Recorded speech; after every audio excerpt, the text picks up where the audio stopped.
సాంబార్ చేద్దామంటే మన ఇంట్లో ఏమీ లేవు. అయితే ఈ ఆనంకాయని తెంపుదాం ఇప్పుడు. ఇది 10 days అవుతుంది, కొంచెం కూడా పెరుగుతలే. ఇదే హైట్ ఉంది, ఇంకా లేతగా ఉంది, ఇంకా ముదిరిపోతుంది. ఇక ఈ చెట్లు అన్నీ సర్వీస్ అయిపోయినాయి. తెంపు నాన్న. మొత్తం సీడ్స్ అంతా చెట్లన్నీ ఖరాబ్ అయిపోయినాయి. సండే రోజు అయితే క్లీనింగ్ ప్రోగ్రామ్ పెడదామా? ఎప్పుడు? సండే రోజు. చలో.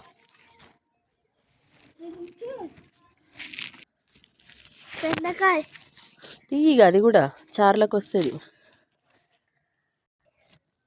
టమాటాలు కొంచెము కచ్చిగా ఉన్నాయి. అవి